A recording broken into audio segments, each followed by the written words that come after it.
Hello বন্ধুরা, তোমরা কেমন আছো? আশা করছি সবাই ভালো আছো। তো আমি সকালে রান্না করতে আসছি। দেখো লাউ নিয়ে এসছে কচি লাউ, স্বাদের লাউ আর কি। যেটা লাউ, লাউকে কী করে বোঝা যাবে যে কচি? এরকম করে নখ ডাবালে আস্তে করে নখটা ডেবে যাবে, তবে বোঝা যায় না লাউটা কচি আছে। তাই এখন তো আমাদের গ্রীষ্মকাল পড়ে যাচ্ছে। এখন হচ্ছে আমাদের শরীরটা খুব টান হবে। এখন বিভিন্ন রকমের লাউ, শুক্তো, তেতো এইসব খাওয়ার খুব প্রয়োজন। কেননা শরীরের মানে খুব চড়া দিন এখন, যেটা বলে টান দিন। তো আজকে আমি লাউ করব, সেটা হচ্ছে রুই মাছ দিয়ে লাউ করব। এটা খেতে ভীষণ ভালো লাগে। তা আমি কী করে রান্না করছি তোমাদের সঙ্গে শেয়ার করছি। তো চলো রান্নাটা শুরু করি। লাউটাকে প্রথমে একটু কেটে নিয়ে, তো লাউটা কেটে নিয়েছি। এখানে দেখো রুই মাছ নিয়ে এসছে। তো মাছগুলোকে নুন হলুদ মাখিয়ে নেব। এই রুই মাছ দিয়ে বা ছোটো মাছ দিয়ে খেতে ভালো লাগে, বাটা মাছ দিয়ে, মাছের মুড়ো দিয়ে খেতে ভীষণ ভালো লাগে। তো আমি মাছগুলো একটু নুন হলুদ দিয়ে মাখিয়ে ভেজে নিই। তো আমি সবটা মাছ রান্না করব, যার জন্য সবটা মাছই নিয়ে নিলাম। সব মাছটা দিয়েই রান্না করব। মাছটা খুব একটা বড় না আর খুব ছোটও না। তো এই মাছটা দিয়ে রান্না করে। আর আমার আলু দিয়ে ঝোল খেতে খুব একটা পছন্দ হয় না। আমার সবজি ঝোল, সবজি যে কোনো সবজি খেতে ভালো লাগে। তো লাউ দিয়ে মাছের মুড়ো দিয়ে ভালো লাগে, যেটা ঘন্ট করে। আমি আজকে ঝোল মানে কি এই গামাখা তরকারি আর কি হবে। ঝোল তো হবে না, লাউয়ের তো ঝোল হয় না। যে যাই হোক, এই মাছ দিয়ে করবো। এটা খেতেও খুব ভীষণ ভালো লাগে। তো আমি এখানে কড়াই বসিয়ে দিয়েছি, কড়াইটা গরম হয়ে গেছে। মাছটাকে ভালো করে মেখে নিতে হবে।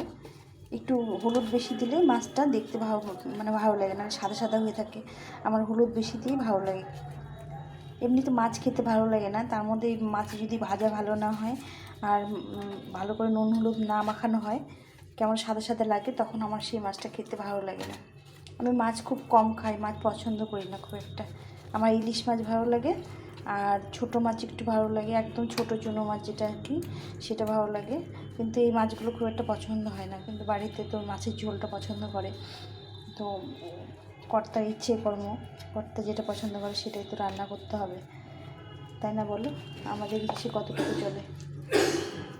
তো এখানে তেল বসিয়ে দিয়েছিলাম। এটা আমি সানফ্লাওয়ারের সাদা তেল যেটা আর কি, সেটা বসিয়ে দিয়েছি। তেলটা গরম হয়ে গেছে, গ্যাসটা বাড়িয়ে দিতে হবে। তেলটা গরম হয়ে গেছে। তেল ভালো করে গরম না হলে না, মাছটা ভাজলে মাছটা অনেক সময় ভেঙে যায়। আর তেল যদি ভালো করে ধোঁয়া ওঠা তেল হয়, তবে মাছটা তাড়াতাড়ি করে লেগে যায় না, ভেঙেও যায় না।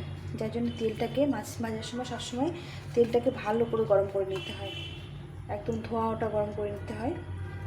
সাইড দিয়ে যেন তেলটা গড়িয়ে যায়। এই যে দেখো সাইড দিয়ে গড়তে শুরু করে দিয়েছে। এখন তেলটা ভালো গরম হয়ে গেছে। এখন মাছটাকে ছেড়ে দেবো। প্রথমে এই মাছগুলোকে ভেজে নেবো।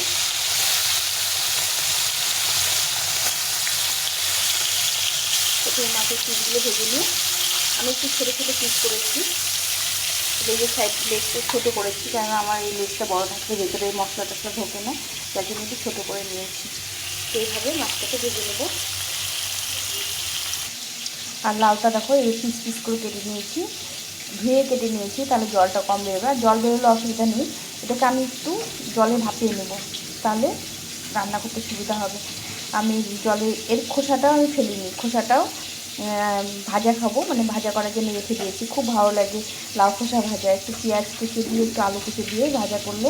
তোমাদের সঙ্গে শেয়ার করবো কী করে ভাজা করলাম। তো এখানে আমি জল একটু বসিয়ে দিচ্ছি, গরম জল, আর একটু নুন দিয়ে দিতে হবে এর মধ্যে। সামান্য একটু নুন দিলে সেদ্ধটা ভালো হয়। যে কোনো কিছু সেদ্ধ মানে ভাপিয়ে বা সেদ্ধ করে নিলে একটু নুন দিলে ভালো হয়।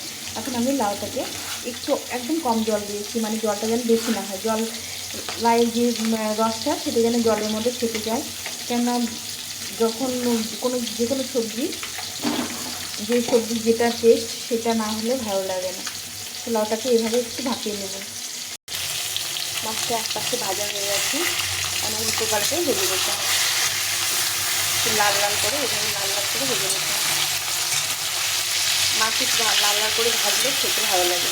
একদম কড়া করে ভাজলে ভালো লাগে না, একটু একটু মানে মাছটা যেন ভেতরে ভালো করে ভাজাটা হয়। আর খুব খুব ভাজলেও আবার একদম শুকনো শুকনো লাগে, ভালো লাগে না। তো এইভাবে মাছটাকে আমি ভেজে নিচ্ছি। মাছগুলো ভাজা হয়ে গেছে, উঠিয়ে নেবো। তখন সুন্দর লাল লাল করে ভেজে নিয়েছি। এইভাবে মাছ ভাজলে খেতে ভালো লাগে, একদম মানে শুকনোও না, খুব আবার নরমও না, সুন্দরভাবে ভাজা হয়ে গেছে। রুই মাছের গন্ধটা বেশ ভালো লাগে ভাজার সময়। আমার খেতে না ভালো লাগলেও গন্ধটা ভালো লাগে। যাই হোক, একটু মাছ ভাজা হয়ে গেছে, বাকি মাছগুলো ভেজে নিই। এদিকে লাউটাও সেদ্ধ হয়ে গেছে, তখন খুব সুন্দর সেদ্ধ হয়েছে। একটাও দানা নেই লাউটার, এটাকে বুকগুলো দিয়েছি, এদিকে একটাও দানা নেই। তো এটা আর সেদ্ধ করবো না, এই যে জলটা বেরিয়ে গেছে, জলটা আমি রেখে দিব, জলটাও কাজে লাগিয়ে দেবো। মাছটা ভেজে নিয়েছি, ভাজা হয়ে গেছে, এখন রান্নাটা শুরু করবো। মাছ ভাজার তেলটা একটু কালো হয়ে গেছে, যার মধ্যে এর মধ্যে তেল দিয়ে দেবো, দিয়ে রান্নাটা শুরু করবো। পরিমাণ মতো তেল দিয়ে দিলাম।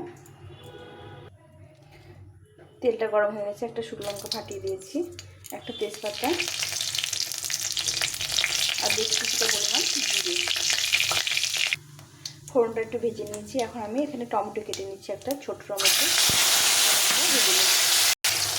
টমেটোটা একটু ভাজা ভাজা হয়ে গেছে। এখন আমি এর মধ্যে দিয়ে দেবো একটু সামান্য একটু এটা হচ্ছে মেথি। এই মেথিটা দিলে সুন্দর একটা সেন্ট হয়। আগে দিলাম না, কালো হয়ে যাবে, যার জন্য মানে আগেটা ফোড়নে দিই, এখন ফোড়নে দিয়ে দিলাম। এটা এখন ভাজা হয়ে যাবে। মেথিটা খুব সুন্দর একটা সেন্ট আছে এবারে। টমেটোটা ভাজা ভাজা হয়ে গেছে। এখন আমি এখানে মশলা নিয়েছি, আদা জিরে লঙ্কা পেস্ট করে নিয়েছি। এখানে ধনে আছে, আদা জিরে লঙ্কা আছে, এর মধ্যে পরিমাণ মতো লবণ আর হলুদ গুঁড়ো দিয়ে তো একটু জল দিয়ে গলিয়ে নেব, তাহলে মশলাটা ভাজতে সুবিধা হয়। তো এখানে মশলা টমেটোটা ভাজা হয়ে গেছে, এখন আমি মশলাটা দিয়ে দেবো, দিয়ে ভালো করে কষিয়ে নেব। এখানে মশলাটা কষা হচ্ছে, তেল ছেড়ে দিয়েছে। এখন আমি এই যে লাউটা ভাপিয়ে রেখেছিলাম, লাউটা দিয়ে দেবো। লাউটা দিয়ে একটু কষিয়ে নিতে হবে।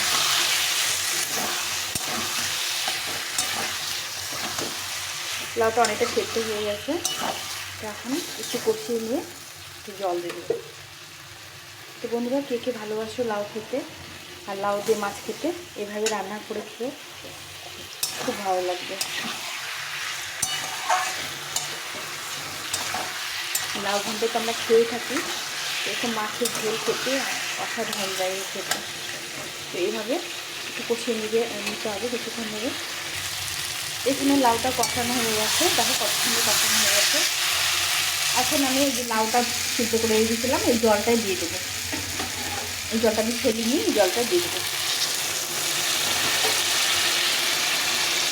খুব ঝোল দেবো না, আবার খুব কম ঝোলও দেবো না, এরকম করে মাছটা ফুটতে হবে, সেভাবে জলটা দিতে হবে। যে লাউগুলো দেখো সেদ্ধ হয়ে গেছে, একদম সুন্দরভাবে সেদ্ধ হয়েছে। আর একটু জল পেলে আর একটু সেদ্ধ হবে।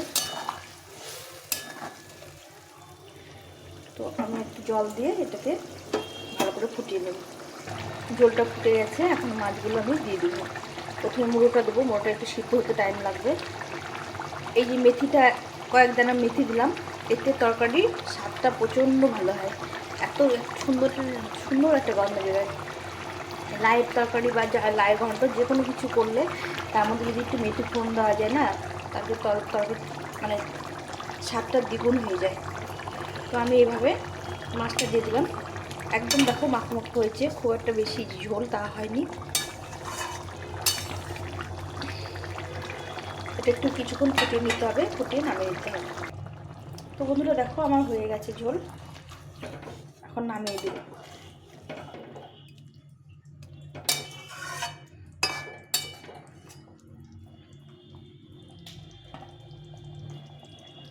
এটা খেতে অসাধারণ লাগে, একবার তোমরা বানিয়ে খেও।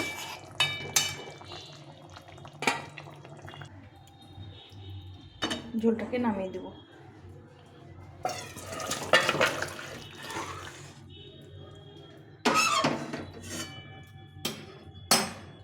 তো এখন এই পর্যন্ত, সবাই ভালো থেকো, সুস্থ থেকো, টাটা।